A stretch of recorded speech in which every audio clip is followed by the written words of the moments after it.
1. Be there now. Tell me the first things that you see or notice around you. It's just like a bright white void. There's nothing there. It's just all white. Hmm, bright white void. And do you feel like you can move into that void or move around in it? It just feels never ending. Hmm. Just really expansive. Mm-hmm.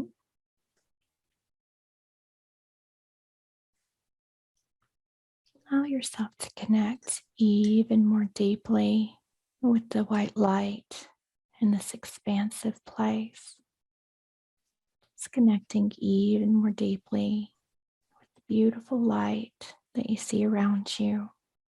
As you connect in this place, do you feel as though you have a body? It's like I'm seeing myself from outside my body. Mm-hmm. So I see a body there. It feels like it's mine, but it's like an aerial view of it. It feels um, like a waiting space, a contemplative space. Very good. And so, in this waiting space, tell me, what do you imagine that you're waiting for? It feels it feels like a spiritual exercise maybe and self discovery Mm-hmm. where the longer you're in this space, the more I feel like I can reflect on who I am. And so, as you are able to reflect on who you are, is that who you are in this lifetime that you're living now? Or do you get a sense it's something else? Feels like all of them, like every incarnation I've ever had, it feels like uh, as I'm walking around, it's all being revealed, and it's a lot of information to take in.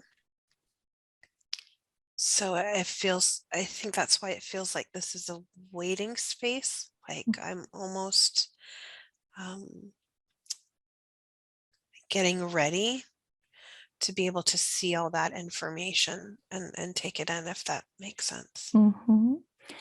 So, do you feel like this is a space almost between incarnations? Do you get a sense of that? Yes. And do you get a sense if there's anyone there with you, or is it just you in this place? It feels like it's just me. Mhm. Allow yourself to move forward just a little bit in this space, and let's see what the next thing is that you experience. This is gonna sound strange, but it feels like I like I walked into like a fairy tale book, like a setting of a fairy tale I probably would have read as a child. Okay, tell me more about that. What do you see? um, well, I went from being in this bright white void to now I'm in this forest. It's dark, it's nighttime. Um, but it looks like I see a big tree in front of me, but there's inhabitants in it. Like the tree looks like a house Hmm. and the lights are on and it's glowing. It's really strange. It feels like a children's book. Okay, and so you feel like there's something or someone living inside of the tree? Yes. Do you get a sense of who or what that is? I can't, I don't feel a sense of the inhabitants. I'm trying to get closer Okay. to see if I can maybe peek in the window. It mm, it looks like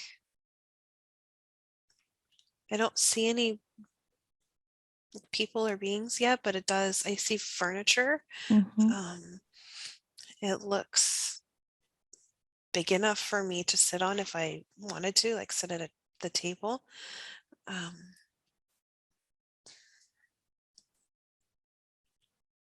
it um, there's there's a fire, like a fireplace.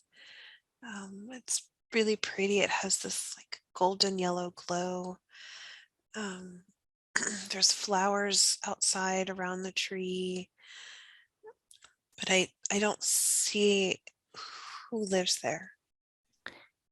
Take a moment and take a look at yourself and tell me what you look like in this place. I look like myself um,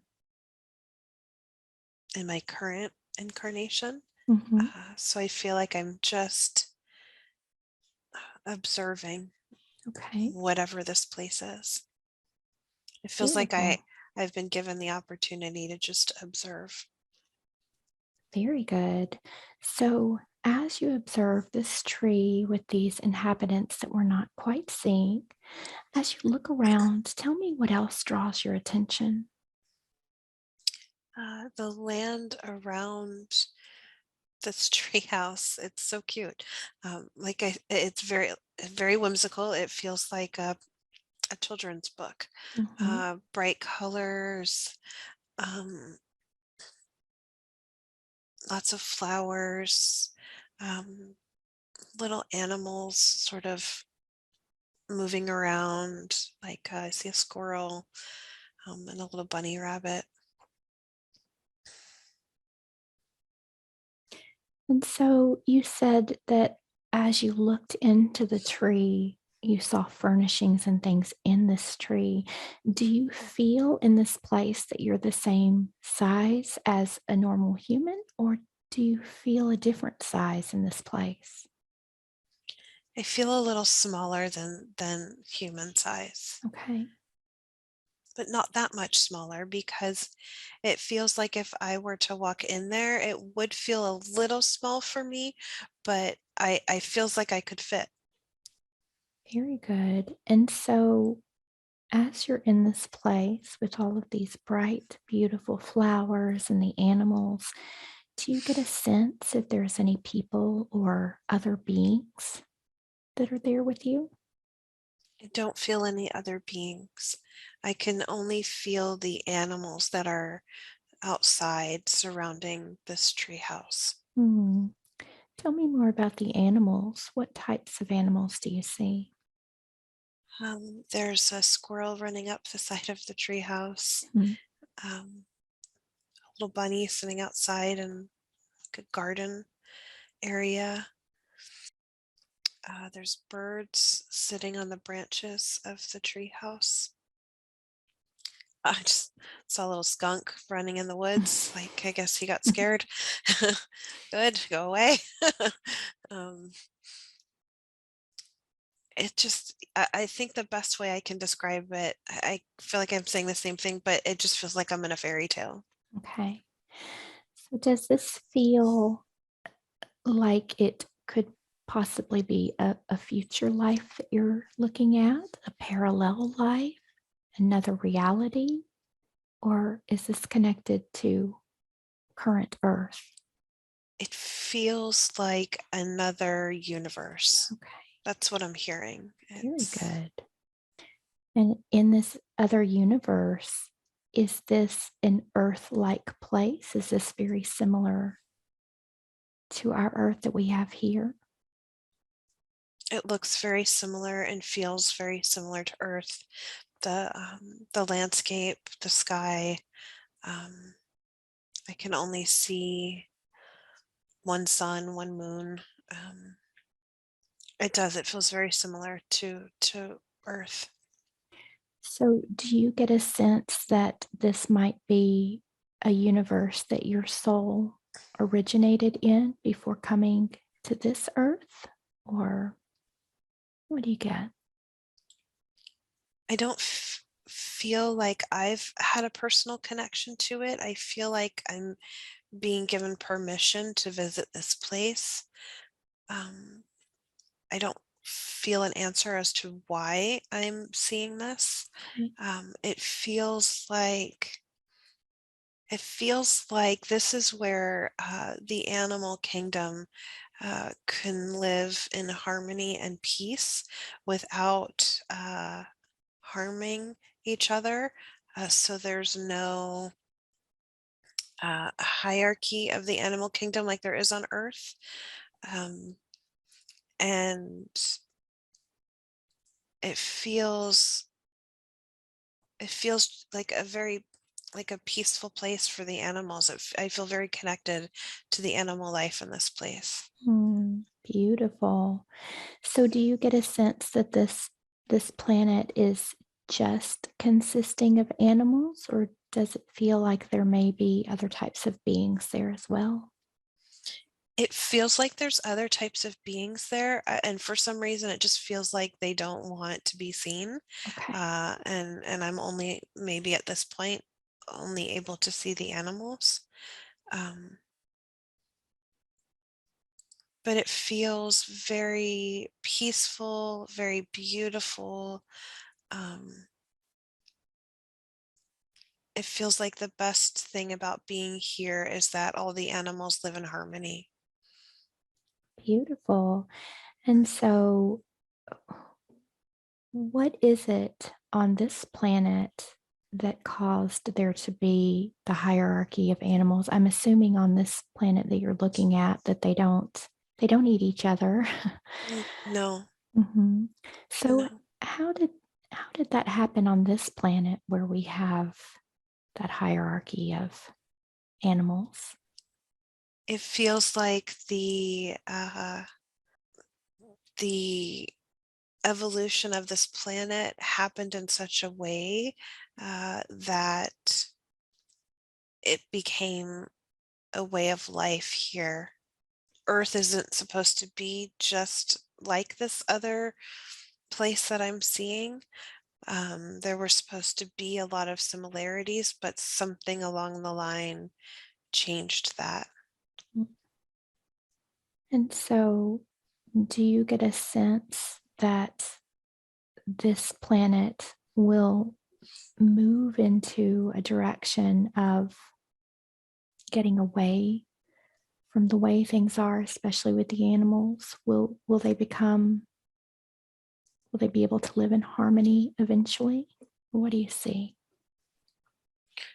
When humans can live in harmony, then the animal kingdom will follow suit. Uh, it feels like the animals became aggressive because the humans became aggressive Mm. and they had to protect themselves. So when the this planet was originally created, was it meant for the animals to all live in harmony? Yes. Beautiful. So let's focus back on this beautiful planet that we're being given access to look at today. Tell me what else is important for you to know. I just saw a being. She, it's a female. She's very curious as to who and what I am, which is adorable. Um, Tell me what she looks like. she's sort of peeking out from behind the tree. Um, she looks like a cheeky teenager. um, Does she look human? Is she humanoid? she looks uh, a little more human than a fairy would look, but very fairy-like. I want to say. Her energy feels very sweet and pure, like a fairy's would, I assume. Mhm. Very good. And so, as you look at her, what else do you notice that might look a little different to us here? Um, her features are a little more pronounced than a human. So her eyes are a little bit bigger, um, but very beautiful. Um, they look very inquisitive, and she just seems very petite. Allow yourself to connect with her if that's possible, just connecting telepathically or mind to mind. See if there's any messages that she would like to bring through. She wants to know why I'm there. Mhm. The others are frightened because this experience has never happened to them before. So I'm trying to reassure her that I am here in peace. I'm not here to harm anyone, um, and that it's new for me too. So um, there's nothing to fear. What does she say? Uh, she seems a little apprehensive, but she's just super curious because she's never seen a human before. She's saying, I've heard of humans. Um, we're told stories of humans, Oh, goodness. which I think's Should we ask her what she's heard? yes, I'm asking her that Okay. now. She said she was taught when she was younger, I guess in school, what their version of school would be like, Mhm. um, that that humans on Earth are very different than what they were um, a long time ago, and they study the civilization because it's teaching them what not to do, how they have managed to stay a peaceful planet by learning from all the ways humans have changed or evolved throughout the years. It feels like um,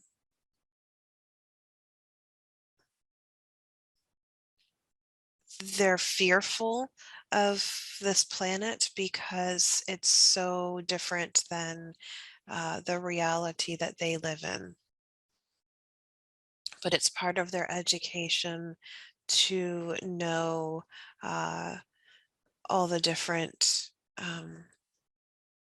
planets and their inhabitants. If it feels like uh, that's their form of education. Mm, Um, as they get older, the information becomes more and more um, in depth and very similar to how children are educated here on Earth, where when they're young, they just sort of get the basics, and then as you get older, you more and more of the, I guess, negative stuff is mixed in too. So when you're young, mhm, you only get the good, and then as you get older, you start to get some of the negative stuff. And that's about where she is right now, where she's just learning about the negative, um, which is why she's so curious as to why I'm there. And everyone, got frightened at first, but mm. it feels like they're not scared anymore. So, as they receive this education, I'm curious to know if they have any understanding or awareness of this shift in consciousness that we are moving through. Ye Yeah, she's saying yes, they know, but they like to keep to themselves, so they do not get involved in, uh, she said galactic business, that we don't get involved in galactic business. What type of beings would they consider themselves to be?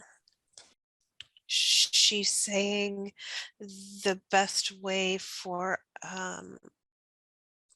us to understand is that they're very similar to humans. It's like a human fairy hybrid, if that makes sense. Yeah, She said that's the best way she can explain it. They're not quite fairy, but they're not quite human either.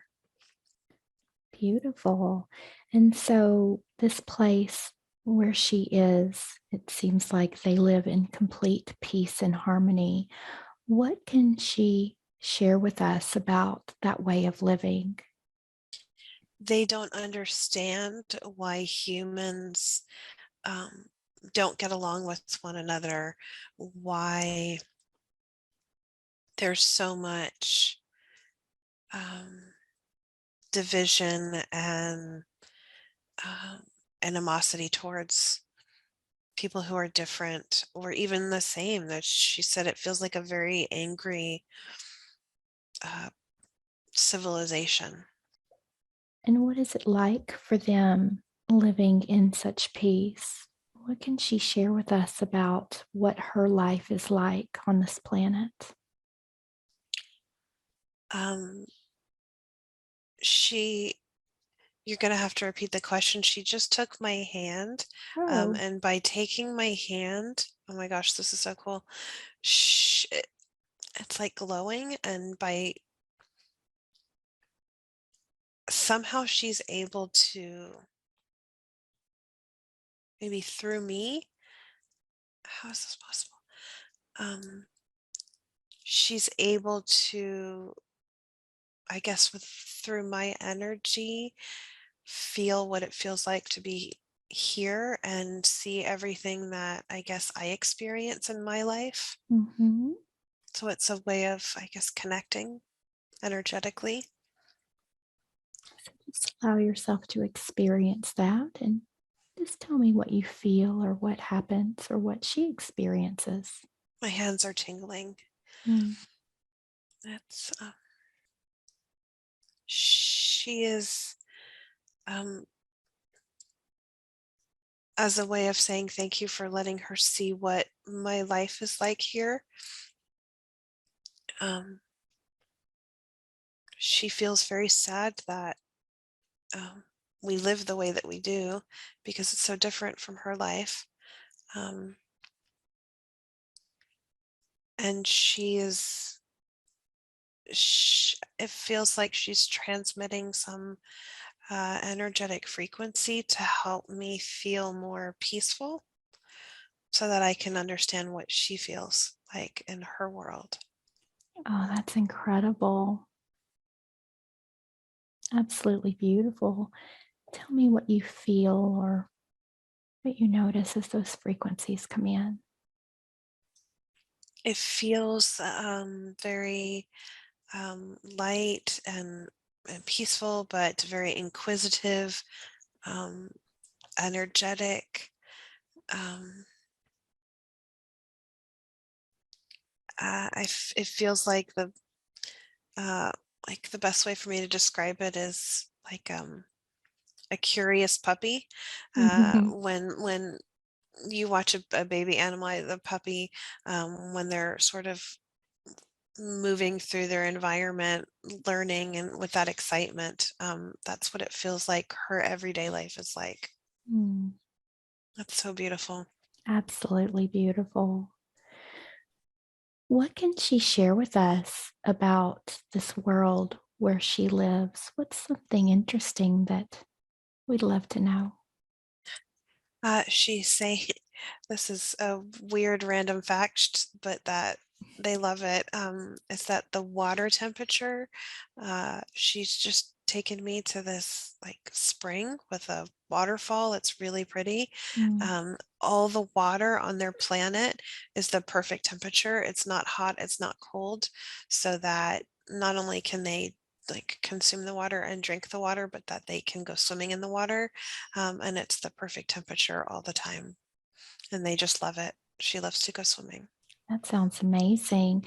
So, do they have temperature changes on their planet? What is their weather like? Eternal spring, Oh, can right? I can can I she stay? can she get us there? Can I stay, please? Can I grab your hand through the screen and she can just Yes. take us? Yes. Oh my gosh. That's why I keep saying it feels like a fairy tale because it just doesn't feel real. It's just too beautiful. And can she share with us a little bit about, do they eat? Do they take energy in the body? How does that work for them? Yes, they eat. She says it's mostly fruit, um, similar fruits to what we have here on Earth.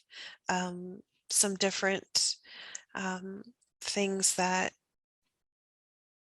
different fruits that she can't describe how they would be different. Mhm. It looks like different sorts of berries and um, larger fruits that you would eat, like it's like a mango, but not a mango. Um, it's so beautiful. I, she's showing me where they grow their food. It's so perfect. Mm. And tell me how things are as a community. Do they all get together to grow this food, or how is that handled? Yes, they all live in harmony. You help based on your skills. So one person may be better at um, starting new plants, and someone may be better at um, maintaining them as they get older, and then some people are better at harvesting and and that sort of thing. So they all, they all help in whichever way that they can. Beautiful. And what is life like in general? Do they have, like we do here, do they work? Do they have jobs? Do they just all sort of pitch in and do what they can? How does that work? They don't have jobs like we do now. She said, think more along the lines of what Earth was like hundreds of years ago, um, or even thousands of years ago, where you worked to provide for yourself and your family. That's what they do. But it's more than just it. It feels like multiple family units live in these little. She says it's like a village. Mhm. Um, and the elders live in the big tree house that I saw, so they live in the biggest tree house, and then there's other smaller ones that she's showing me now, um, where the rest of the villagers, in essence, live, and you just participate in the community for the greater good for all. Mm, beautiful. And so, It's really what beautiful. do they like to do for fun? How do they get together and have a good time with each other? She likes to go swimming. Other people like to um, go to nearby villages and meet new people. Um, she said that's how they trade um, things that other villages have that they don't. So they use the barter system. Um, she said their village is known for growing a particular berry that's really popular and delicious.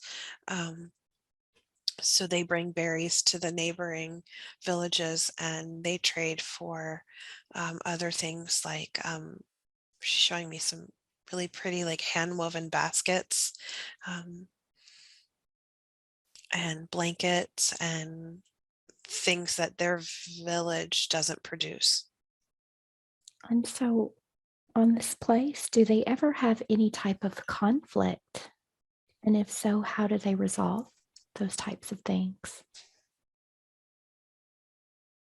She's telling me that conflict doesn't exist where they are.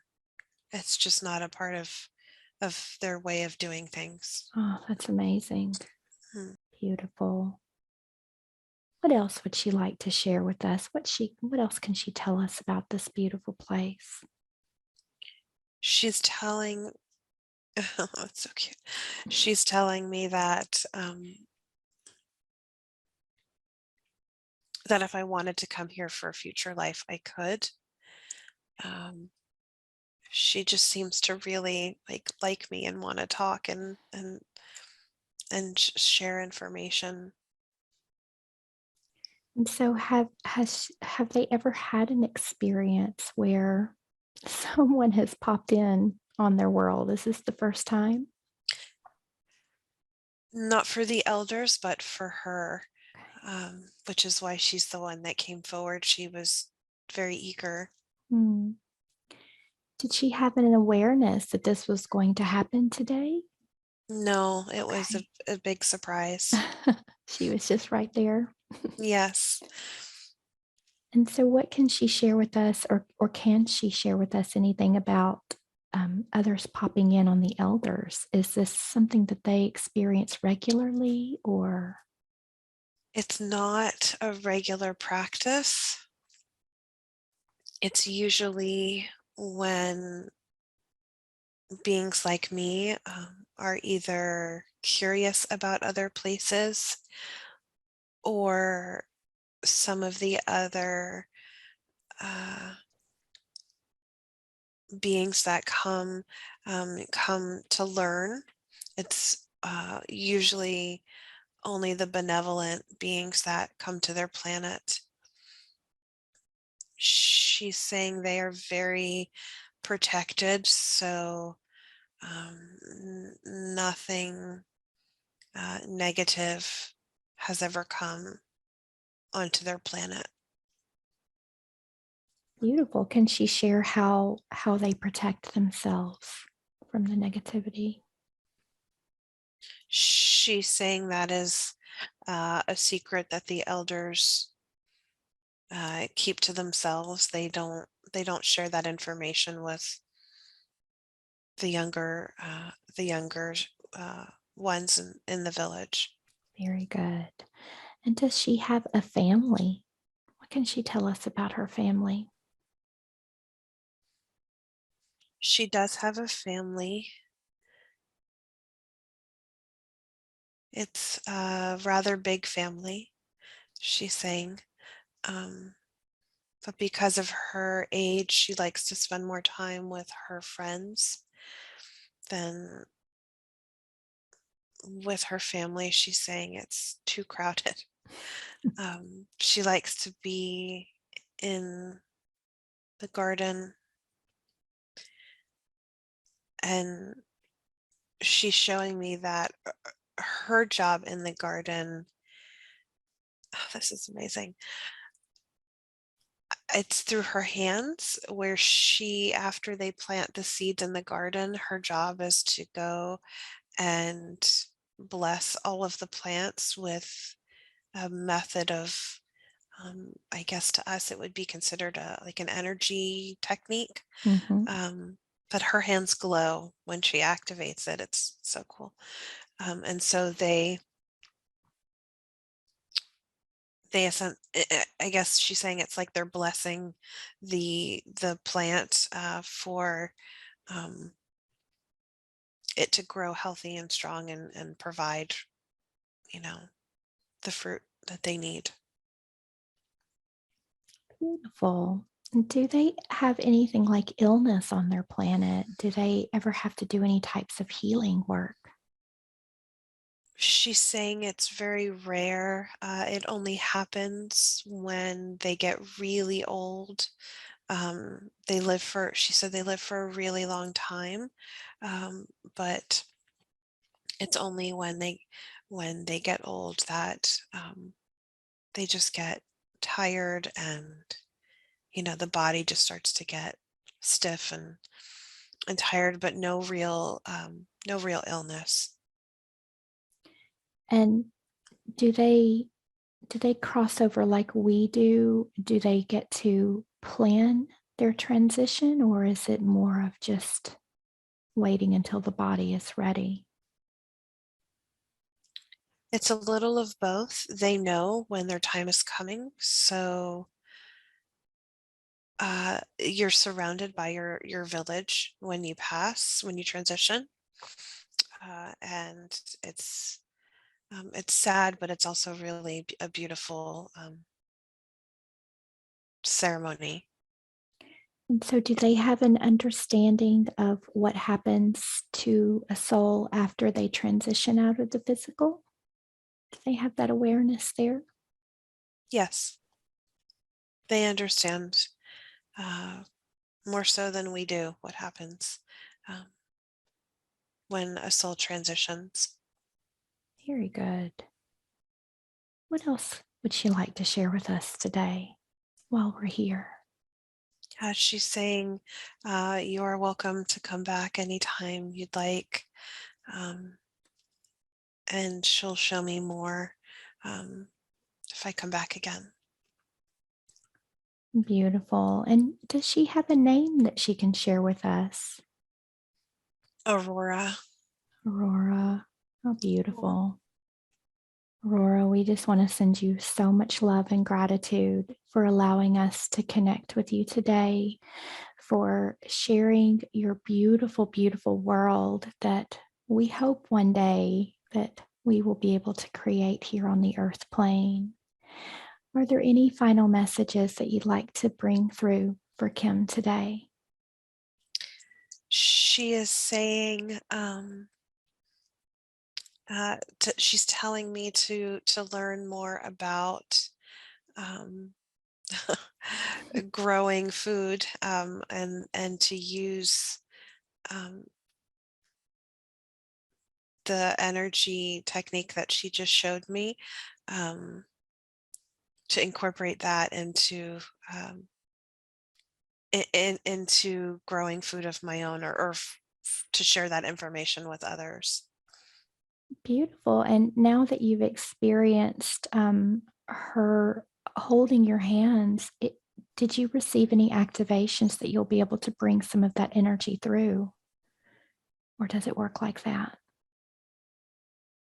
She's saying not on this visit, but come back again, and she will in the future. Oh, beautiful. Aurora, thank you so much for that beautiful information. We send you so much love and so much light. And I'll now ask you to begin to recede back to your time, space, dimension, and reality with so much love and so much thanks for the information that you have shared with us today. Absolutely beautiful. Well, let's continue along that path and we'll ask Kim's guides to join us and bring through this information. And Kim and I have been talking quite a bit about these future self-sustaining communities. Absolutely what Aurora brought through today, I feel like is exactly what we see in the future. It is something the guides can bring through about how we can begin to create these communities and bring them into reality here. Most people are afraid to get started. It feels like there's some confusion. I can't understand. I can't understand what they're saying. It's very there's a lot of them there.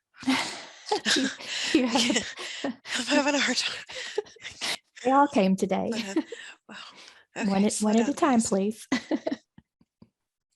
It feels like there's a lot of beings here. Feels like Beautiful. there's several different groups. Okay. Some having a hard time hearing. They're all talking over each other. See if we That's never can. happened before. This is a new one for us. Let's see Wow. if we can identify some of these groups. May we ask who all is joining us today for this conversation? Some of the elders from where we just were are Oh, here. wow.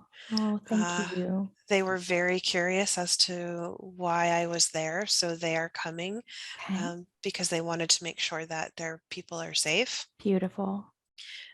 We have my guides. I can feel them over here. Mm-hmm.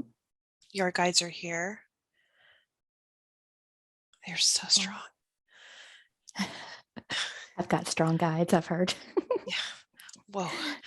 And Turn it it down, guys. feels like and it feels like there's a new group here, also wanting to bring some information about uh, the communities. So Okay. um, feels like they're the ones that are Let's do this. trying to be I'm, heard. I'm going to write all of this down. Then we've got the new guide. Okay.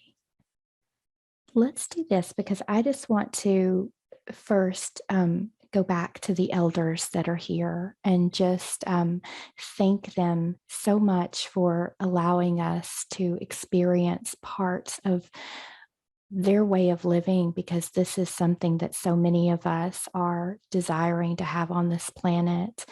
And I just want to ask them, is there anything else that they can share with us about their way of living that would help us to transition more towards that way of living?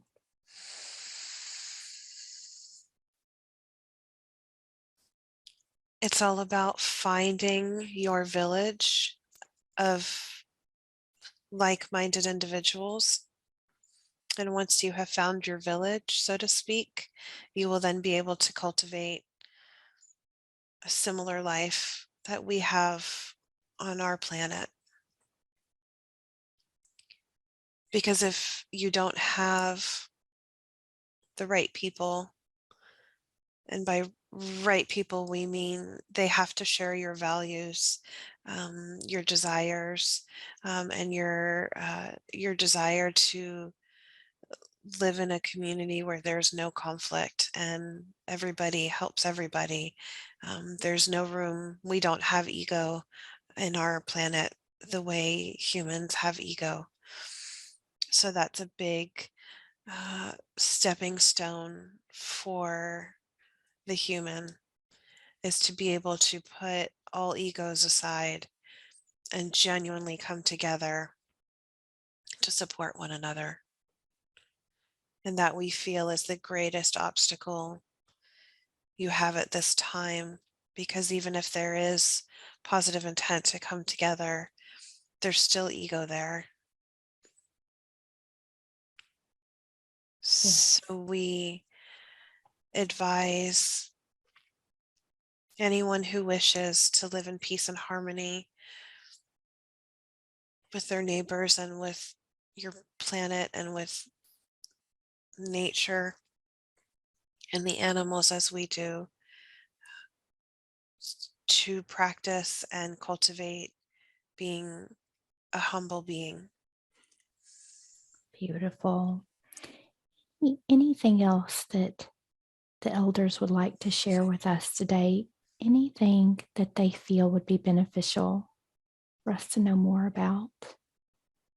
Start with treating the soil and the earth in order for you to cultivate higher density foods to nourish the human body. You have to heal the land and your soil first.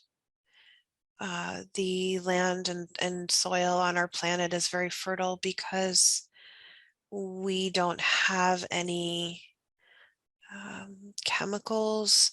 Um, we live very close to nature. We don't have all the, what's the word, Mm-hmm. products that you have. We don't have those here. So our planet is pure and clean. Um, to start, you have to start healing your land first. You can't cultivate something um, in a ground that has been poisoned. So we say start there. Find your community find your neighbors of similar mind, find your land, and work together to bring it back to life, so to speak. Beautiful. And may we ask why Kim was allowed to visit this place today? We are told she has two reasons for seeing this place. The first being she has an interest of learning how to grow foods similar to the way we do. And the second, as Aurora mentioned, if she chooses to come here in another incarnation, she is more than welcome to. Oh, that's absolutely beautiful. Thank you for that. And so, this is a topic of conversation that we discuss quite a bit when we're chatting about how to do these communities and um, start growing our own food and things like that. Anything else that you'd like to share today before I allow the other guides to speak with us as well? At this point in time, we say start uh, gathering your people and healing the land. Very We are good. happy to speak with you again after we see what steps you have taken. We feel guarded at this point because we've never worked with you before. So we'd like to see how you are going to progress on your own before we become more involved. It's part of the way we live in our world. We Mm. we don't share a lot of information um, with outsiders we don't know very well. Well, that's very understandable. And may I just say that we are incredibly grateful for the information that you have shared and for allowing Kim to experience your beautiful planet. I know that it will help her tremendously as she works to move forward with her plans. Very good. So let's move back. We'll bring in these new guides or Kim's guides, whoever would like to bring forward some information.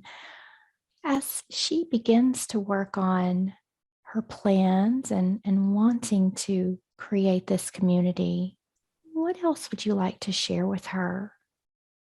She feels like it's her job, which is very much her personality, to have everything organized before she presents the idea to other people. And that's not the case. We want her to talk about this with people um, that she feels comfortable with, but that it's okay to make the circle a little wider. Um, as the previous beings, the elders spoke, the best way to cultivate these communities is to come together with multiple people so that you can share your strengths and bring it into fruition. It's impossible for one or two people to do this on that grand scale by themselves. Very good. And she wonders, what advice can you give about moving forward with these bigger projects without all of the financial resources that are needed, and especially with the current inflation? That's why we say get the word out, because uh, there may be someone who has the land or someone who has the finances who also wants to cultivate a community, and they can provide the land while you provide your knowledge. She has been reading and educating herself on biodynamic farming and other organic farming methods, and that's what she can bring to the table. And other people who decide to join can bring their strengths. Maybe there's someone who is an architect or a builder and can build homes for everyone. Maybe there's someone who um, has access to those supplies that they need. You're not going to know until you start talking with other people about it. Very good. And she was wondering, is there any aspect of community building that we haven't thought about yet? Yes, there are some things that need to be taken into consideration. Um, for example, um, those who have families, those who may need to move uh, quite far away to join your community that you're trying to create. It may be a bit harder for them if they're leaving families behind or relatives who don't understand that way of living. So there may be an initial struggle for them at the beginning, um, despite how badly they want to participate in the community. And to also keep in mind that you can have community members who don't necessarily live on the land with you. So it can be a wider community where you bring these, they come and visit and participate for shorter periods of time. So there's many different ways that you can go about cultivating this community. And when you um, have established uh, your foundation members, so to speak, you will be able to sort through those thought processes a little bit more. Very good. And she's just wondering if there are any specific or best locations to begin creating these communities. We say you want to look for a place that you have enough space and you have access to your own source of preferably spring water. Very good. Anything else on this topic that the guides want to bring through for us today, or anything important for Kim to know?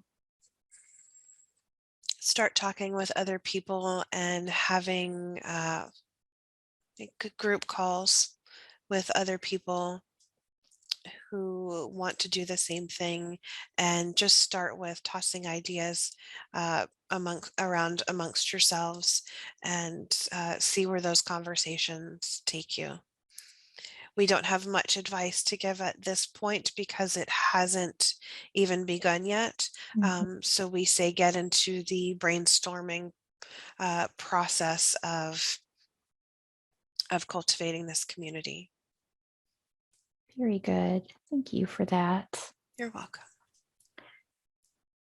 Kim keeps seeing unidentifiable things flying in the sky. She said sometimes they look like drones and then they disappear very fast. What is she seeing? What are these things doing? She's seeing a bunch of things. So the ones that look like drones is part of the surveillance system that is on your planet that the powers that be don't want you to know is there. So they are becoming, what's the way to say this? They are becoming careless with hiding all the ways that they're conducting surveillance on humanity. It's becoming more, um, it's becoming closer to the humans. So you're starting to see these things. She's not the only one that's seeing them. And then, so that's one of the biggest things that she's seeing. And then some of the other things that she's seeing, depending upon, uh, circumstances, if it's daytime, nighttime, um, extra, terrestrial activity, um, especially at night when she's seeing things, she's seeing a lot of shooting stars. So that's, that aspect of it as well. Just a few things. Okay, very good. And so these surveillance drones, what can you tell us what it is that they're looking for or what they're wanting to see? They want to see how you're living your lives. Mm, That's part of um, how they develop their system of control. If they know what you're doing at every moment of the day and how you're doing it, then they know what their next step is going to be to control you more. And so do they just pick random people for this or? It's everywhere. Okay, It's everywhere. So even if you don't see it, it's still there. interesting. Are these regular drones or is this some type of advanced technology? It's an advanced technology, Okay. which is why when she sees them, it looks like it's something, and then it disappears and she blinks her eyes because she's is wondering if it's the sun getting in her eyes and she's seeing something distorted, and it just looks like the sky again, but it's not. It's actually these surveillance technologies. Is there a reason in particular that she's starting to see them? No particular reason at this time. We feel it's just because of the time of day that she is sitting outside in the sun. It's just she's noticing them that much more. I see. Very good. We've been hearing about and talking about this shift for years. Many people have. And there's always a feeling that it's right around the corner, yet we just continue to feel like we are waiting and waiting and waiting on something to happen. Can you tell us why this is, why we've been talking about it for so long, yet we feel like it's still out of our reach? Well, we like to say we sympathize. We know the feeling. This is a much longer process than most humans would like to acknowledge. Um, it's not going to happen overnight. It's not going to happen in a day, a year. It may not even happen in 10 years. When you have a massive change, spiritually, physically, technologically, when every aspect of your existence has to change and shift, it cannot happen that fast, despite what a lot of people say and believe. It takes time. Uh, it's hard for a lot of people because humans want to see change fast, especially when it's something they want right away. That's very much the downfall to your society in the past 5 to 10 years. Everything is so immediate. Everyone wants everything to happen so quickly. And, unfortunately, we all have to be patient. Things will change, things will shift, which is why we're hesitant to give time frames. Um, we don't mind saying, an event is, going to happen in X amount of months or at this point in time, but anything is subject to change. We know this is not the information most people want to hear. We just say to please do not give up faith in yourself and faith in your fellow man, because you are the ones who are making the change. So some are ready and can make change faster than others, but you're doing this as a collective, not as an individual. Beautiful. So, can you tell us from your perspective, what do you see happening for the rest of this year? Anything that you can share with us? We see this as of now, um, a year of getting, we hate to say this, but worse before things can improve. Some areas of the world may show improvement while others get worse. Um, we just feel that it's a very turbulent time. And so that was one of my questions, that we've been told that things are going to continue to get much worse before they get better. So do you still that see that being for quite some time for us? Unfortunately, yes, Okay. which is why community building is more important, is the most important thing you can do now more than ever. You will feel these bad times less when you have your community around you who understands what's happening and knows how to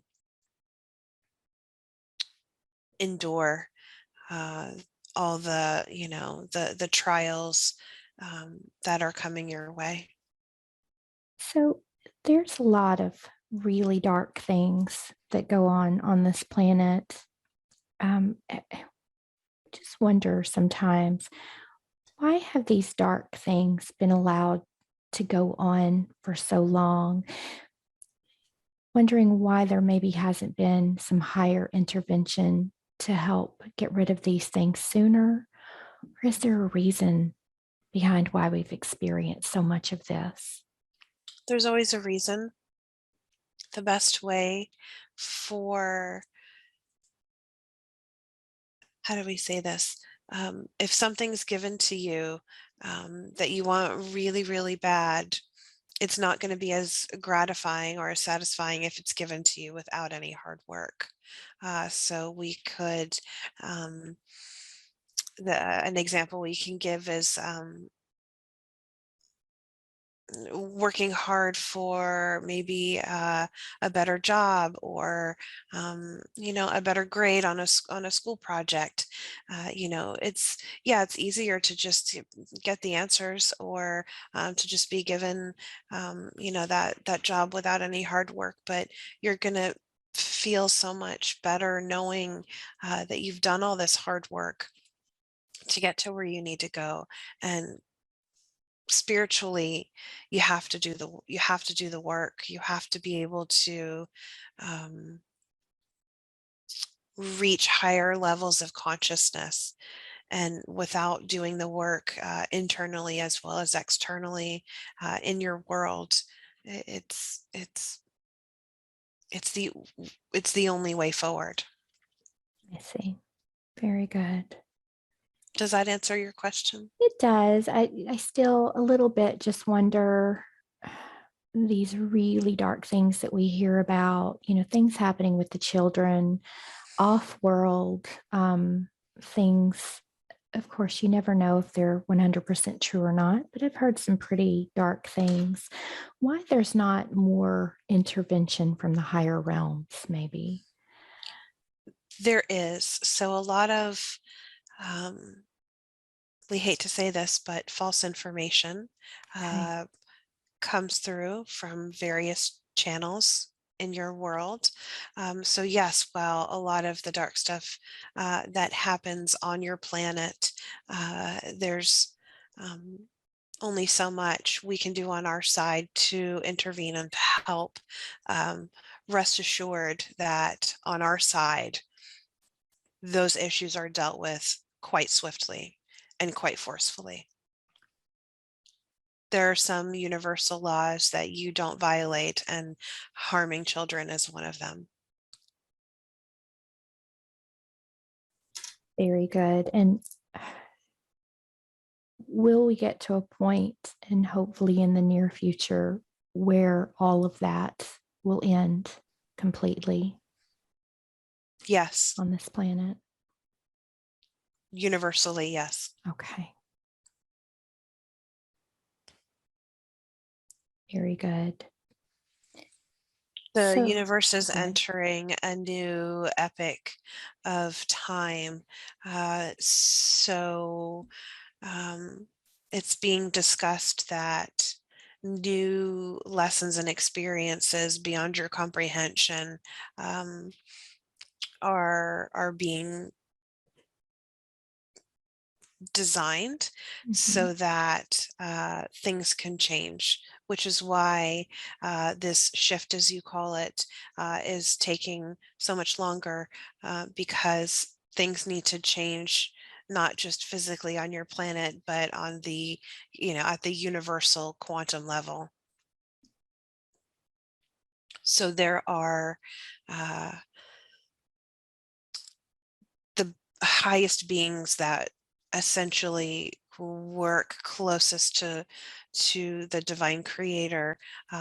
Those are the beings that are helping make these universal changes at this time.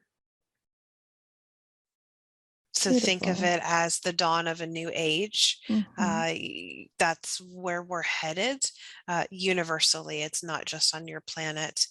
We know that we have said previously that uh, if Source did choose to, hit the reset button, it would be a universal change. So we're edging closer to that being a reality, but things need to be put into place before that happens. It's almost as if there's, how do we, like a contingency plan. Very good. Very good. And so, along the same lines of, of the darkness, lots of corruption. We're starting to see that come more to the light. Anything that you can tell us about current events, anything happening behind the scenes, either on the side of the dark or the light? Anything you'd like to share? So on the light side, I can share with you a little bit more of what, we had just mentioned that uh, there are things in the works on our end to change the way we as souls um, not function, but um, how do I say this? It's difficult to put into words. Um, it, they're trying and coming up with a new way of um, of us to learn and grow and experience. We have been experiencing the same types of lessons and experiences since the beginning of time, since the very inception of the universe, uh, which has gone on for billions of years. So it's time for a change universally, and this is where the highest beings closest to source are sort of the intermediaries between source and those of us that are down here closer to incarnation and things like that. So it sort of come down. The information comes down the hierarchy. I I feel like it's hard to put all Yeah. this into words, Hmm.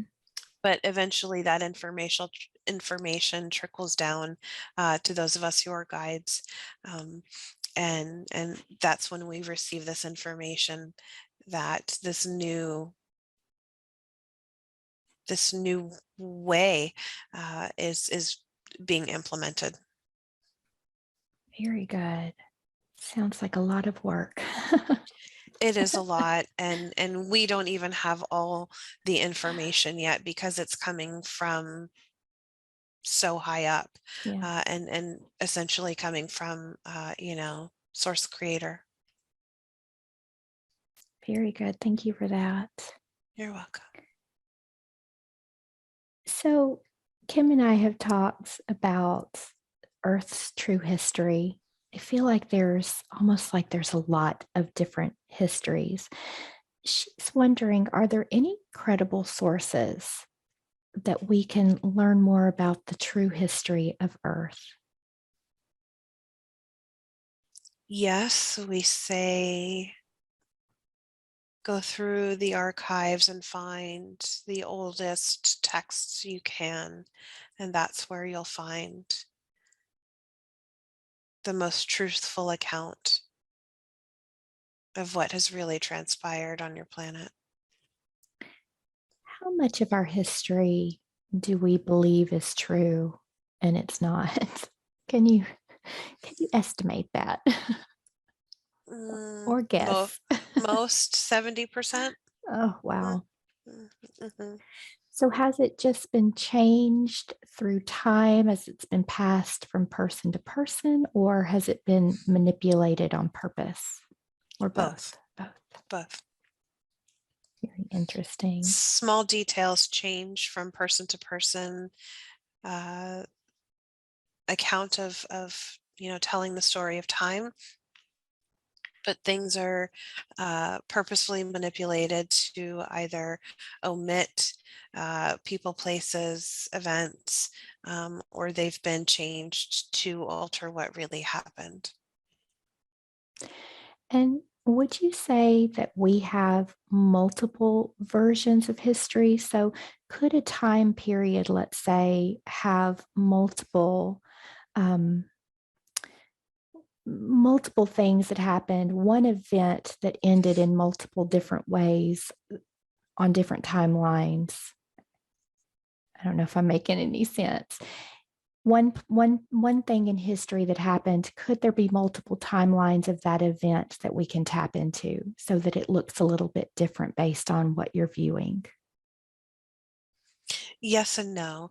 And that's when this concept of your planet becomes complicated and difficult to explain, because um, you're using your senses to register and comprehend that you live in a physical place. Mhm. But that physical place is a dimension, um, not necessarily a physical place. So it's this is where it's hard for us to explain certain concepts to the human mind, because the human mind can only comprehend what it senses in its environment. So we hear a lot of people using the phrase timelines. Um, and yes, that is a possibility with some things, um, but it's not a possibility with um, big events. So, for example, previous wars that have happened on your planet, um, those don't have a different outcome in a different timeline because of the magnitude of these huge events. Uh, that's the only um, that's there's only one version of that event. Does that make sense? Absolutely. Yes. Thank you for that. Okay. One of these days, I'm going to understand this multiple dimensions and realities thing. Maybe not in this life, but Complicated. eventually. It's very complicated. So Complicated. fascinating, though. It is. So, Kim said she had a dream where she saw a planet that was a darker dimension or with a darker dimension covering it, almost like it was trying to block it from view. What was she seeing or what was she experiencing in that dream? So because she's a very visual person, that is a little bit of information we like to like sneak in while she's dreaming, because we know those images stay with her, and to help her not only understand for herself, but to be able to articulate the visions we give her in these sessions. That's the best way we can describe what's happening right now. We know there's a lot of questions about the darkness on the planet and what's going to happen. And there's so many different versions of what's happening, what's going to come, and all of that. And the best way we could give her that information was to show her this image, because um, the darkness that has been dominating your planet, your dimension for so long, that's exactly what it's trying to do, is to essentially extinguish the light of the planet. And if it superimposes itself on top of the planet, its goal is to it's like putting out a candle with with a candle snuffer.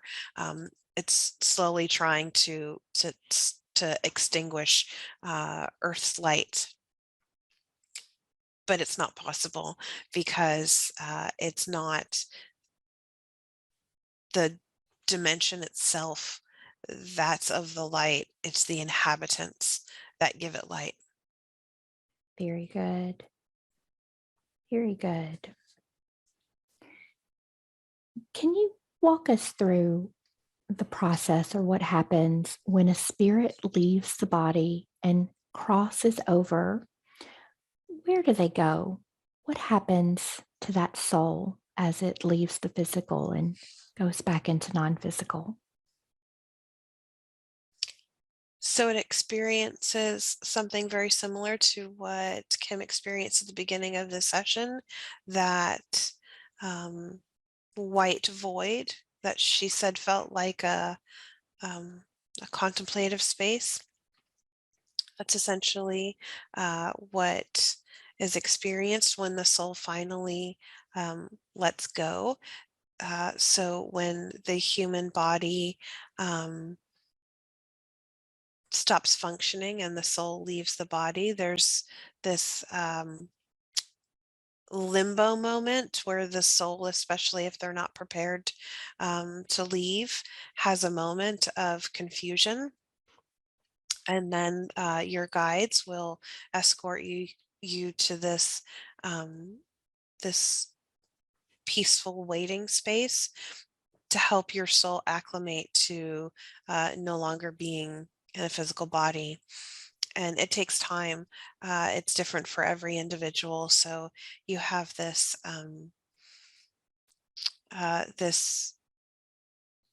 this experience where you um, begin to understand what's happening, and your guides are there as much or as little as you require. Some people understand what's happening to them. They were ready to pass. They were ready to let go. And for them, this experience is very peaceful, very contemplative. There is a bit of mourning. It's usually being sad to leave loved ones. So you have to um, go through your own grieving process as a soul. But when you're prepared to transition, it doesn't take very long, because you realize that you're still very much with your loved ones and they're still very much with you. Uh, and then as you move through that, then that's when you um, get to experience uh, the beauty of transitioning to the higher dimensions. You get to um, see other souls that you've known from your current incarnation. So maybe loved ones that have passed and gone on before you, um, loved ones from other times of incarnation. It's a big event. It's very usually a very happy occasion, and you get to experience that for a little bit. And then you go on to your life review, and after the life review, then you have to get to work. And so, this life review, can you give us just a little bit of understanding about what that's like for a soul? Depends on the life they've lived. So for a soul who had a peaceful life and were prepared to depart and transition, um, it's not a terrible experience. Um, you get to experience all the joys of your life, but you also experience all um, the lows of your life as well, and you're looking at it from a critical perspective. So uh, you know you are aware at that point what you came here to learn and experience, and then that's your time to um, evaluate yourself. Did you accomplish what you came here to accomplish? If yes, that's great. You get, to move on and go on to the next experience, and whatever you choose whatever you choose for your next experience to be, that's another process after the life review. But if you've had a difficult life, that's where, people have a hard time with the life review, because you relive it with higher knowledge and from a higher perspective. So sometimes it can be a little bit more difficult. Very good. And the souls that leave the body and they get stuck here on the earth plane,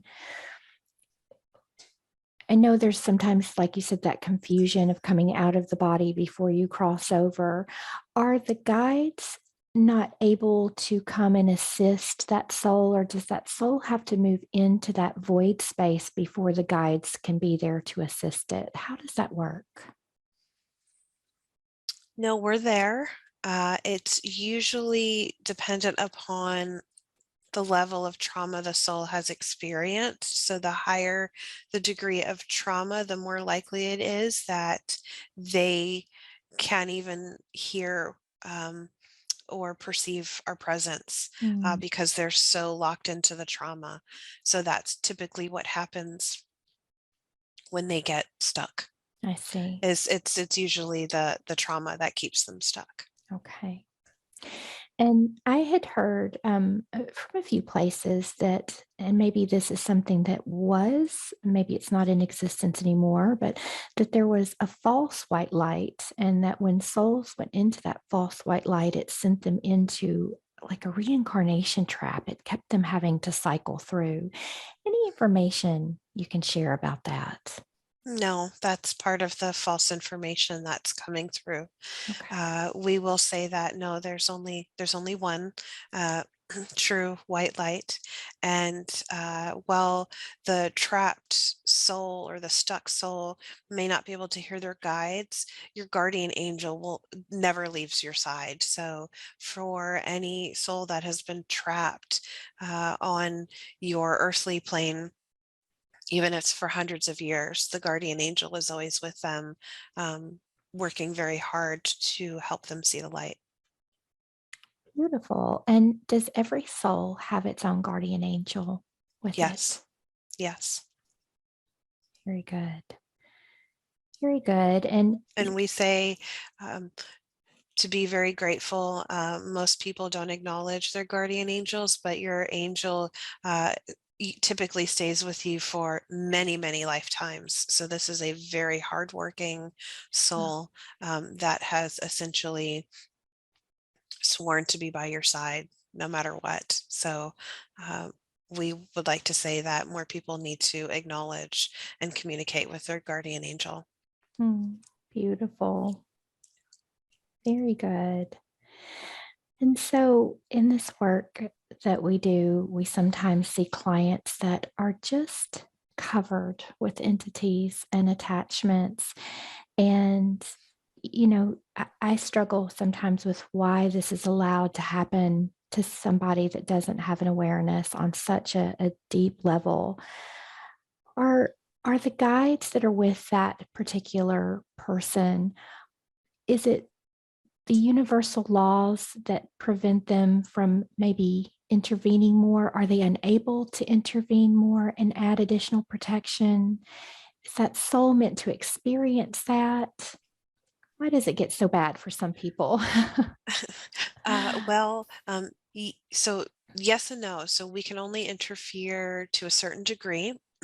Usually, when now, as a guide, I have not personally had that experience, but what I have learned during my time as being a guide is that when multiple entities get attached to a human incarnation, uh, the guides are able to work together to try and have that soul find the help that they need. So that's usually how they end up to you, is the guide is guiding them to the practitioner or to the therapy that will help them receive the help that they need, so that the entities can be released into the light. So we can only help in that way to help guide the soul to the help that they need, but it's still their responsibility to take care of their body, um, and their energetic body. So they have to be willing to do a therapy such as this to help them. Does that make sense? Does that answer the Absolutely. question? Yeah, very, Okay, very well. Thank you. you're welcome. Absolutely. Very good. So we wanted to see if Kim wanted to connect with Yeshua in this session today and to see if there are any messages that Jesus would like to bring through. I'm not hearing anything. I just feel the presence. I see his hand gesture. So he is sending a blessing to all of humanity. The message is, I know these are troubled times, and whenever you need comfort, just go within your heart. I am there, and use my strength to be your strength. Beautiful. We were along the same lines as the history of Earth, not really having maybe the accurate history. We were also talking about the Bible and wondering how much of the Bible has been changed throughout time from the original writings that came through. Can you share with us about that?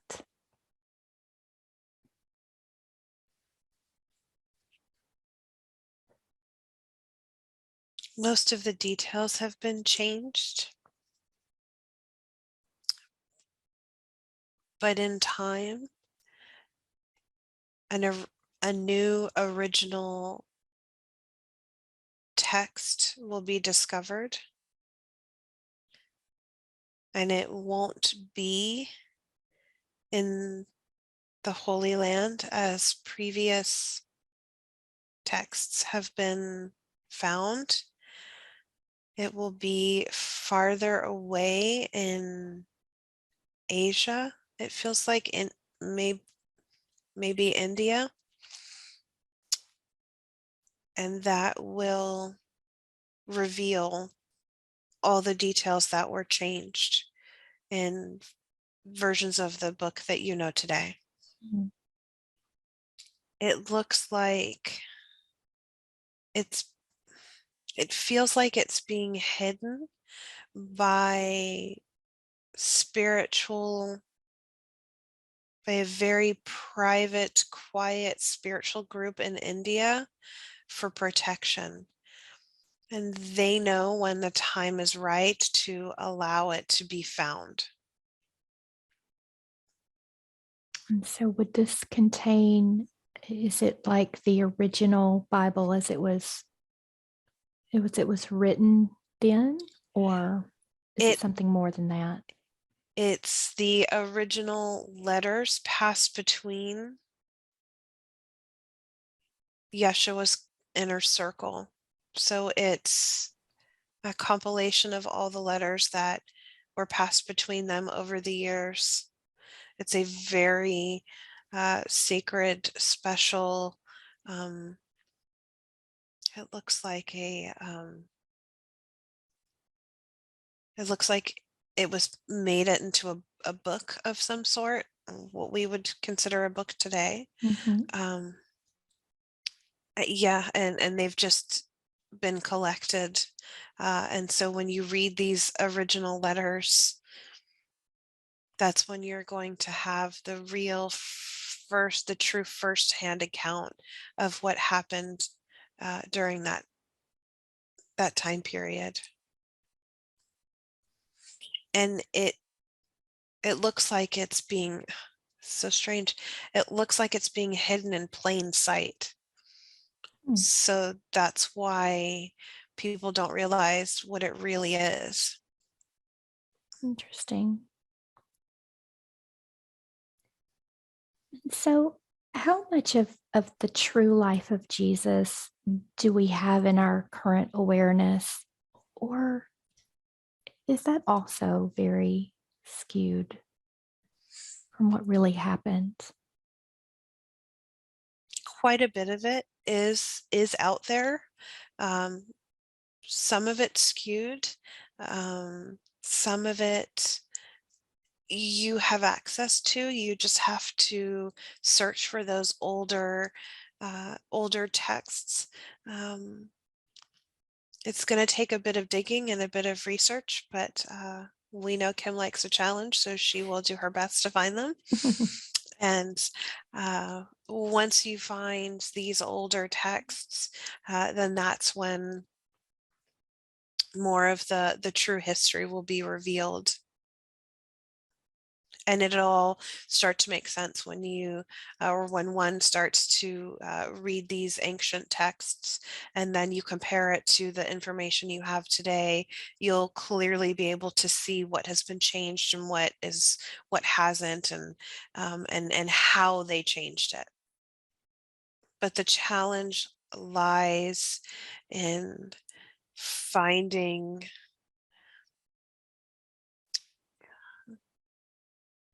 credible um, scholars who speak the ancient languages so that they can accurately translate the texts. So that is where the biggest challenge lies. It's not in finding the information. The information is there if you dig enough. It's being able to find someone to translate them accurately. Is that part of what's happened throughout time? Is it's just been inaccurately translated and Yes, however, now most of the scholars that speak this ancient tongue are part of the corruption. mm, So that's where there are a few who um, who can speak the language and are of the light. very good. Very good. She's just wondering where she can find accurate text on the Essenes. Library archives, major research libraries will have some of these texts. Very good. And anything about the Dead Sea Scrolls that you can share with us today? We don't know why more people read them. Read them. They're beautiful.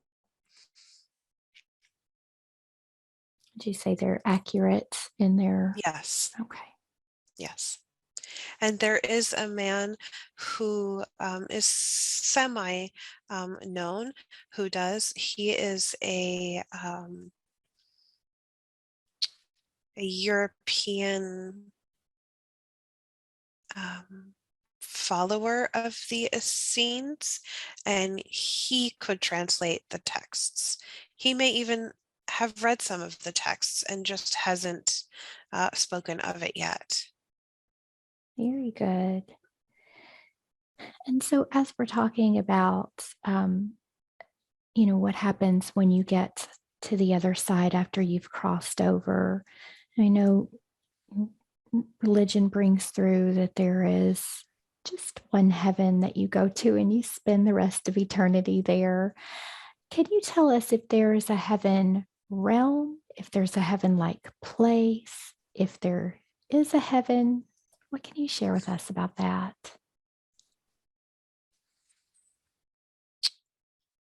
So we love this question.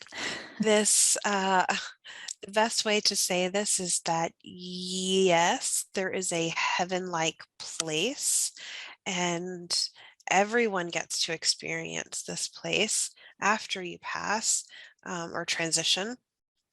It's that celebration of the soul, you know, um, connecting with all of its loved ones who are already, in this higher dimension. So that's as close to um, the way religion has explained heaven. It's very beautiful, it's very happy, it's very loving, and you do get to spend uh, time there with your loved ones. But that time does come to an end because you have other things to do, learning and planning your next incarnation if you choose to do that right away. So the degree and the length of time in which you stay there is different for every soul. Very good. Very good. And Kim was interested in possibly seeing the tapestry room. Now, this is something that Dolores Cannon brought through in some of her works, that there was a tapestry room that had a weaving of all of the souls. Can she be shown this room or understand more about what this tapestry is? Yes, we will take her there very briefly because at this point we're we're not really allowed to do that. Okay. But we'll give her a little peek because we know she's been really wanting to see it. Very good. Let me know what you So give her a see. little, it's huge. And oh, that's so cool.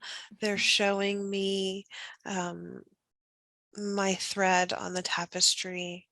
It's glowing and I can see how it's been woven, and wow,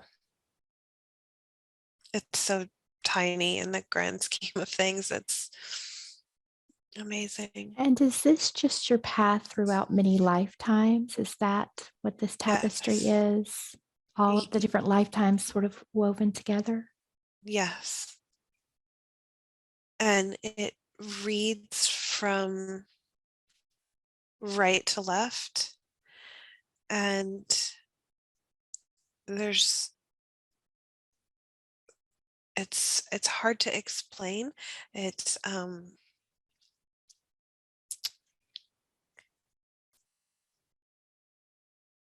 there's different scenes on it. Um, and I can see my thread as it goes from one scene to the next, which I'm assuming is all the different incarnations I've had. And they're telling me that even though I can only see a portion of this tapestry, it has no beginning and no end. So for visitors like myself who come to see it, only see a small portion of it. Mm. But it's massive, and I think the most interesting thing is seeing my thread glowing. It's like this yellow golden light glow, Mm. and you can see it being woven through the tapestry. It's really neat. And the room that it's being presented in, this portion of it, um, feels very old. Um, they're saying it's it's just an illusion because that's how my human brain wants to um, put it into context, which I think is really funny. Thanks, guys. Oh, beautiful. That's really neat. But yeah, I think the most important thing that they said is that it has no beginning and no end. It's infinite. Very good. Well, thank you so Mm, much for giving her a peek of thank that. you. Thank you. All right. So before we move on to some personal questions, is there anything else that these amazing guides would like to bring forward for us today? For those who wish to explore more on our side, just speak to your guides before you go to sleep at night. Ask them to bring you here. There's only can't see everything when you're in incarnation. So when you're in an incarnated being in a body, so just please be mindful of that. Um, but you can come and explore. You can see your guides. You can visit some of the learning centers as they are relevant to your current life, and just ask to remember the information that you've been given and to remember your dream. And we just tell you that when this does happen, just write it down as soon as you wake up in the morning so that you don't forget. Very good. Very good. Thank you so much for all of that beautiful information. You're welcome. So, I would love to ask my guides to join us. I know they're already here and help to answer some questions. Would that be appropriate at this time? Yes, Very good. Just let me know when you're ready for me to ask. we're here, Very good. waiting patiently. Ah, well, I've been waiting patiently to get some of this information. So here we go. So, in another client session that I had, just amazing session, some information came through about healing with the ships. And I have been dying to know more about this process and how I can utilize it when I'm working with clients. What do I need to know? Now's your chance. What can you tell me about the ships and healing? It's going to be individual for every client. So, not every client will want or need this. And sometimes they may say they want it, but it's not the most appropriate method for them. We feel that right now there'll be a handful of clients you could probably do this work with. And it will be different for each one of them. And so, when they are, for those who are ready to do this work, because that's what was coming through, that not everybody is quite ready to receive this healing. What can you share with me about what happens with the healing? How does that work? So it's a quantum healing essentially, where the body is healed instantaneously, which is why only a few people are going to be ready for it because um, you have to be open and willing to receive that type of healing. Most people don't believe it's possible, so that's where they block themselves from receiving the healing. And so, does this have to happen in a session like this where you're in this state of hypnosis? Or is this something for those who are ready that they can get into just a state of meditation and request to have this instant healing? We would say to do it in a session first. Make sure you are comfortable with the process first. Some people may feel a little uneasy because it's very different from what they've ever experienced before.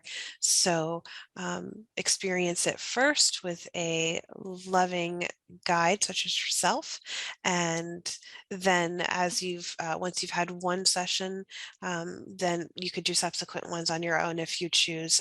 But we feel that this is most appropriate for the more advanced souls. Okay.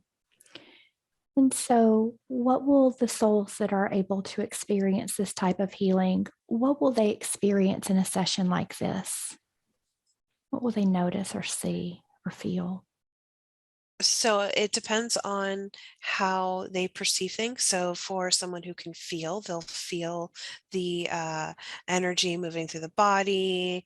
They may feel different sensations that they can, express as warmth or cooling or tingling, or they may feel something going on internally depending upon what's being healed.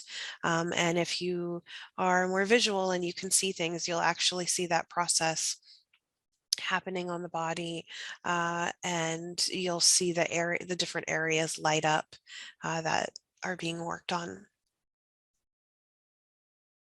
Very good. And because we live in a reality where there's light and dark, it's of the utmost importance to me to make sure that my clients are connecting with only positive beings to do this work. How can I verify or make sure? Is it just through my energy or my connection, or how does that work? It's both. So your connection needs to be solid, as does the client's connection need to be solid. So, as we said, just because someone is verbalizing that they're ready and willing to go, if that connection isn't 100% strong, then it's not advised that they do this type of work. Okay. So I know it was said that you simply need consent to do that. So if the client gives consent to experience this type of healing, then is it just up to the higher guidance to know whether or not they're going to receive it? Yes, when you get into the session, so if someone verbalizes to you that they would like this type of healing, uh, that's verbal consent for you.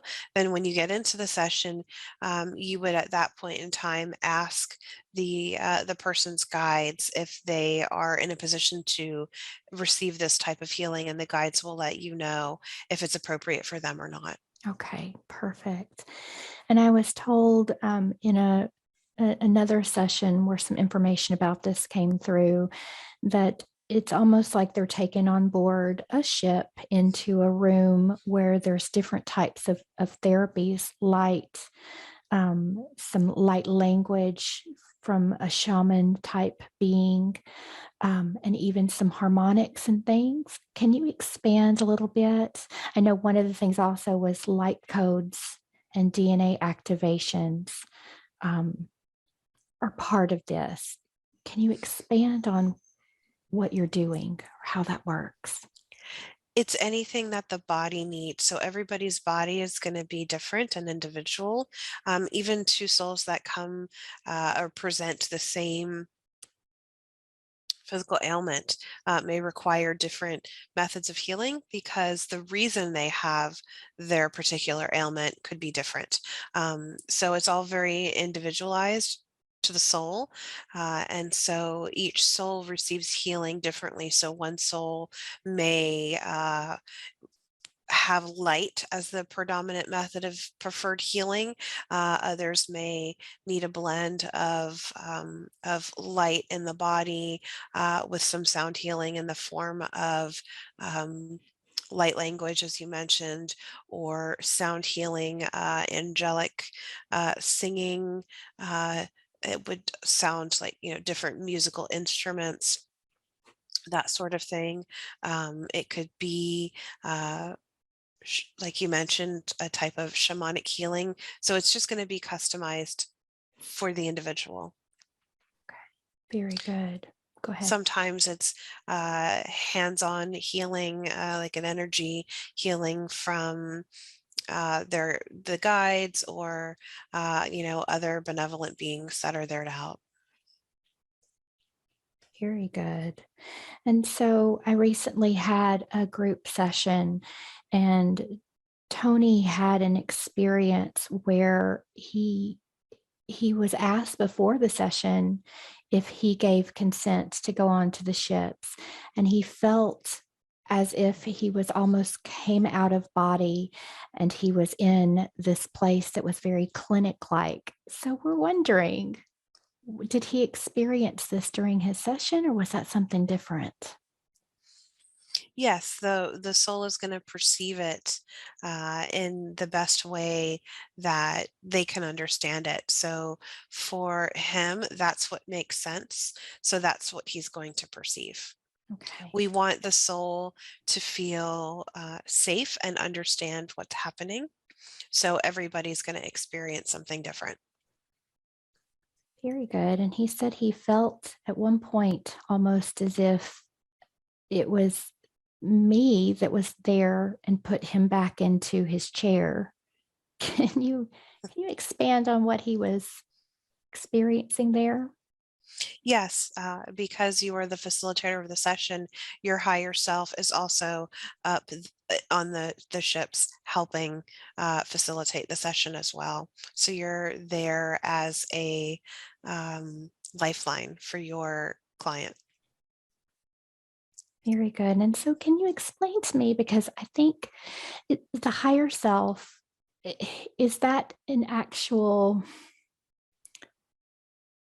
trying to think, separate from a physical, like I'm here in my physical body, my higher self, is my higher self an actual, It's your energetic body. okay, Think I'm of it trying. as a think of it as a like a holographic version of you. Okay. So that holographic version can be in different places with different Yes, people. Is that correct? yes. Okay. You have a version of that in Inner Earth. So your holographic body, we'll use that word because most people understand that. Mhm. Your holographic body can you can have many different holographic bodies. So different aspects of you are in different places simultaneously. So your physical body may be here, but you may have a another version of you up on a ship doing healing with one of your clients, but you also have another aspect of you in Inner Earth as well.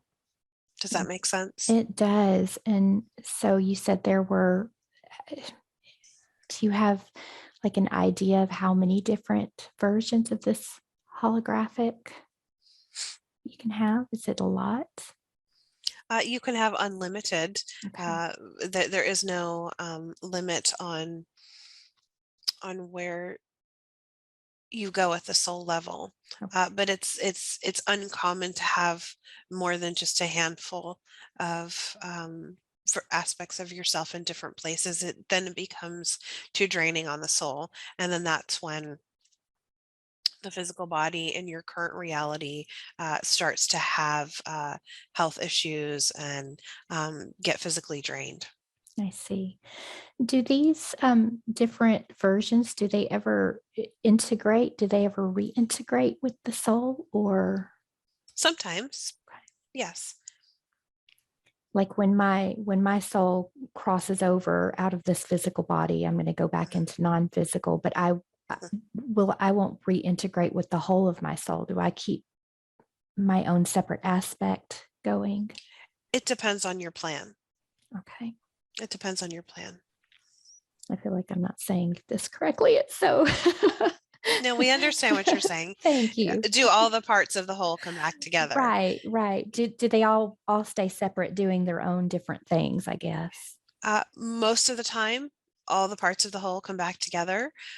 However, it depends on certain circumstances. So, for example, the aspect of you that is in inner Earth right now, working towards the greater good of the planet, is going to stay there until she accomplishes what she needs to. Are you able to tell me anything about that inner earth aspect? You are part of a inner Earth community that is, oh, this is really neat, that is drawing from all of your previous incarnations, like the highest gifts that you've had in each incarnation. You're calling all of those into that one aspect in inner Earth, uh, for the purpose of raising the frequency of this particular planet. Mm. And that community that you're connected with, you guys are all doing the same thing.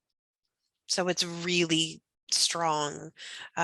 So many gifts from so many different lifetimes with so many individuals. It's a very strong, powerful connection. It's amazing. How did they do that? How did they connect back with those higher aspects to pull those gifts in? Is there a process or anything that you can describe? How could we? The closest we could maybe describe it is that it's um, almost like a telepathic connection to the incarnation.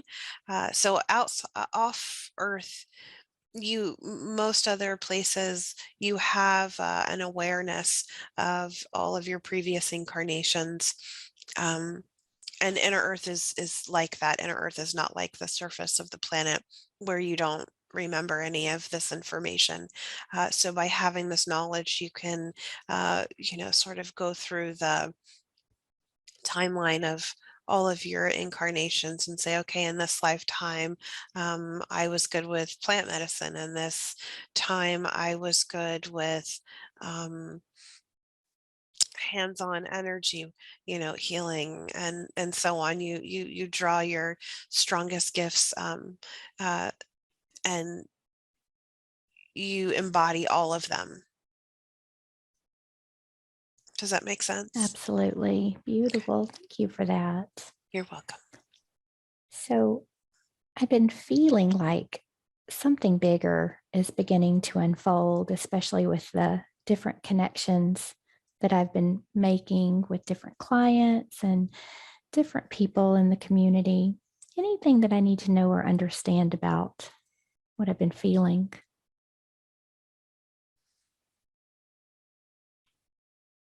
We say trust your intuition and keep the connections that you feel the strongest, the people you're connecting with strongest are the ones that we feel you need to have in your community. And those souls are going to be instrumental in cultivating the community that you would like to cultivate as well. Beautiful. Very good. And I was told in another session that after this life, I'll go home back to the Pleiades for a very big celebration. But can you tell me a little bit about what is life like in the Pleiades? I know that's a big place, but maybe what life would be like where I might end up at. You can go back there if you choose. It's always a choice. After you go through your transitional period and your life review and you've celebrated and had all the time that you want with your loved ones, if you choose to go there, you very well may. Mhm. And it's an amazing place. It's very different than the life that you're currently living. It's a very um, expansive place.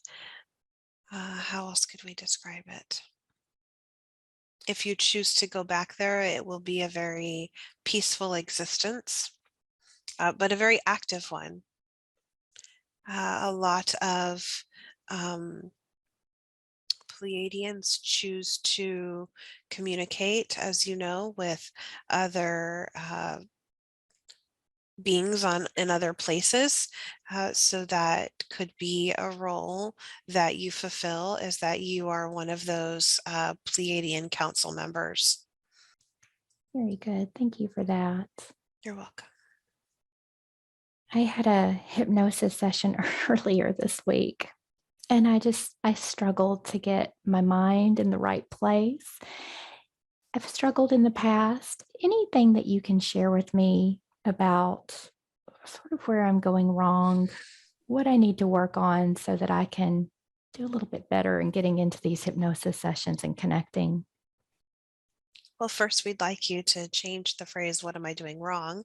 Because you're not. Okay. You're never doing anything wrong. Um, you are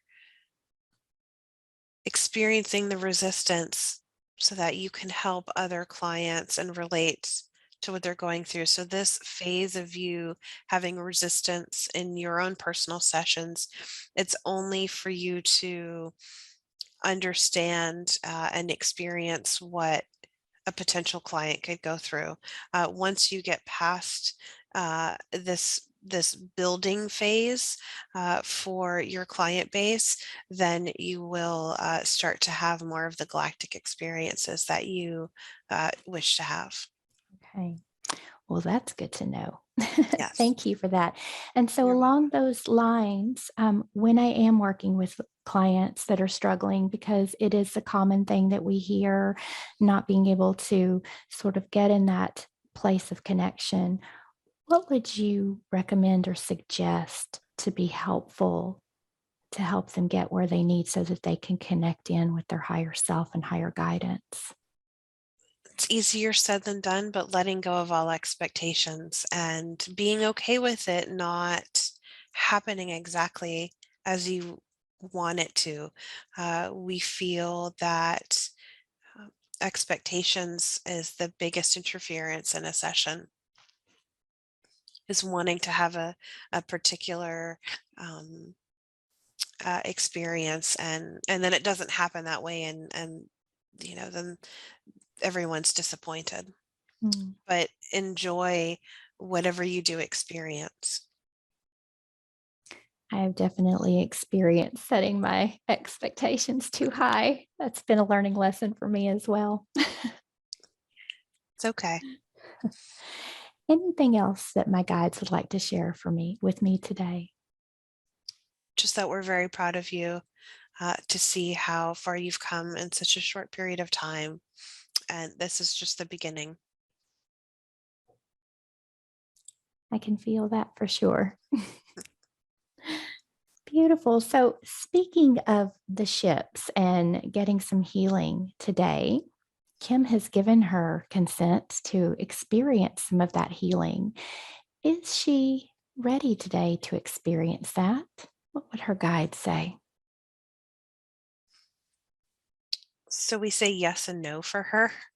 She's going to be the complicated one. Uh-oh. Uh, Tell us about that. the only reason why we say no is because it's not a part of her belief system. Okay. So she struggles with this, um, with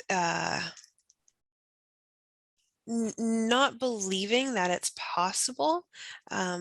She struggles with the fact that it's possible for her, and she also has a little bit of fear for her safety. Okay. I understand that.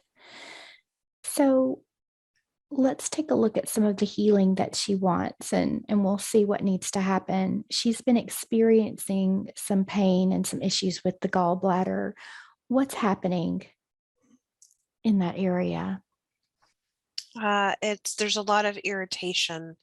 Um, it feels very. We can feel heat coming from that part of her body. Uh, we feel that this is something we could help her with, but we feel we should bring it to her, not bring her up to a ship for healing. Okay. How would you like to bring that healing for her today? With light and with sound. The light will reduce inflammation, and the sound will break up any uh,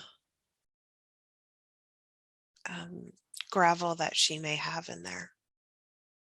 Very good. And just let me know when that healing is complete. Feels really hot. Okay.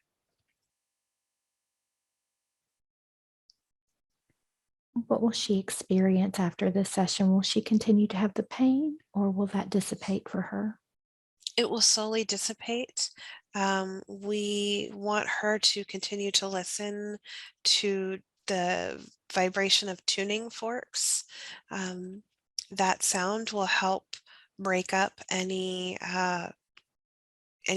gravel that she has in there so that it can be released from the body. Very good. And does she have the right tuning fork or is this something she can listen to? It's something she needs to listen to. Okay. Does she know what she needs to listen to or? She can find something. Okay. Yeah. Very good. And she's also wondering what's going on. She's been experiencing some hair loss. What's happening there? It's actually connected to the gallbladder, and her digestion is the root cause of it, which is also because this area of her body isn't functioning properly. Her liver's not filtering. She has some toxic hormones in there, and the hormones are what's causing the hair loss. So once this area gets back into balance, then the hair loss will stop. Okay. And the supplements that she's being guided to take, are those going to assist or Yes, that we may be say to go very gentle with the supplements. okay? And the liver, can we bring some energy into that liver today for healing? Yes. Okay. And how about those hormones? Is there anything that you can do from your standpoint to help her balance that out a little bit? Yes, as we work on the liver and the gallbladder, that will help. She has to flush her body. There's too much toxicity that's been trapped in her body, and she needs to release that very gently. Um, we can get it going today for her, uh, but she's going to have to keep up with it. And once all the toxicity is released from her body, then those it'll be easier to help balance the hormones. Very good. And what is the best way for her to flush that toxicity out of her body? Juices, smoothies, very clean eating, um, clean protein sources, mainly fish, lots of greens, lots of sunshine. She needs sunshine every day. Even if it's a cloudy day, she still needs to go sit outside. She'll get some, rays from the sun even behind the clouds. And sound therapy. Sound therapy is going to be really important to help break up a lot of the stagnant toxins in her body that are trapped in there. Very good. Any additional healing that she needs in today's session that you can see? We feel just getting the bodies to flush the toxins is the most we can do today. We Okay, don't want to overdo it. very good. Very good.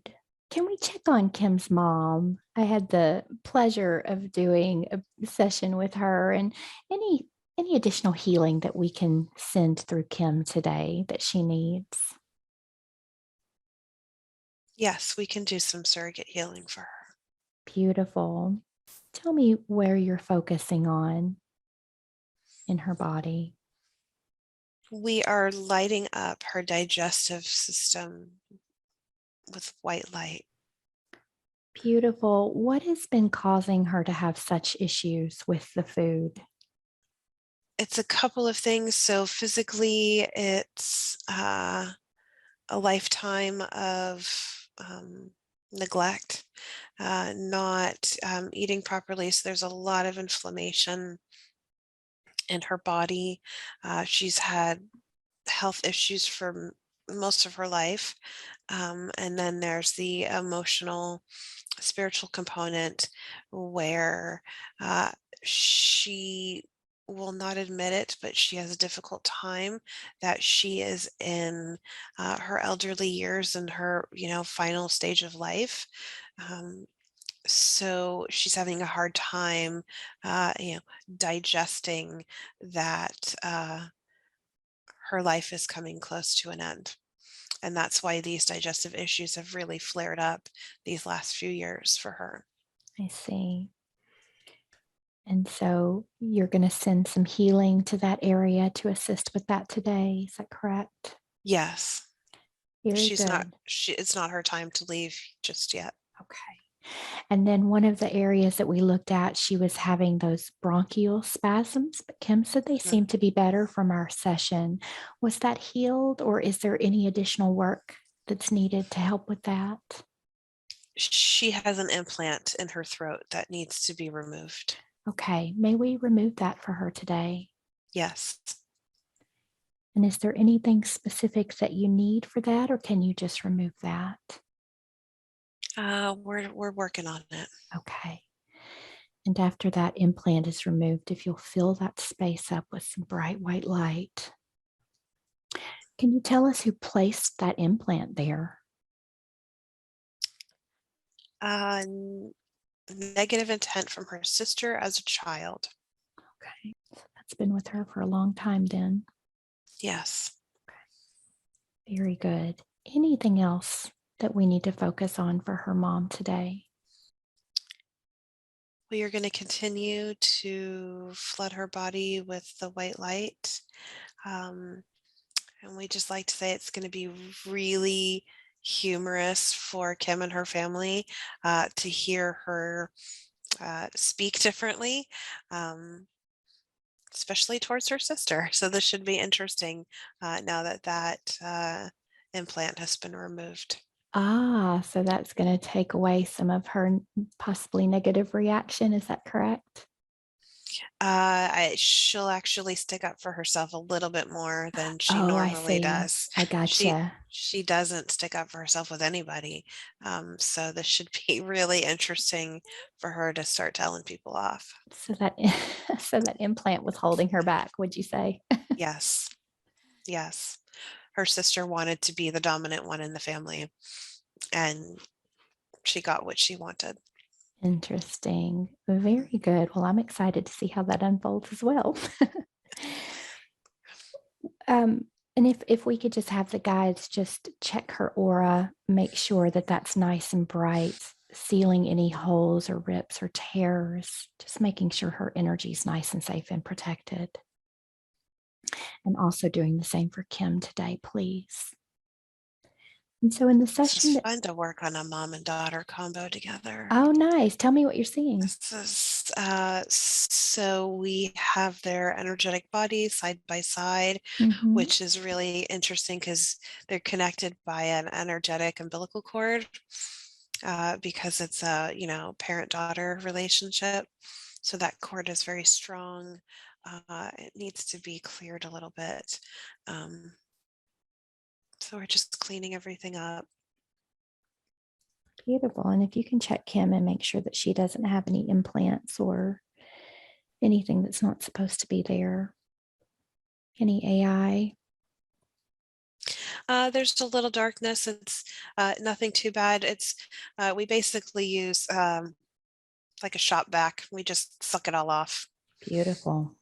Yeah, just it's easy when it's little things like this. We just get rid of it all. Very good. And just let me know when that healing is complete. Okay, done. Beautiful.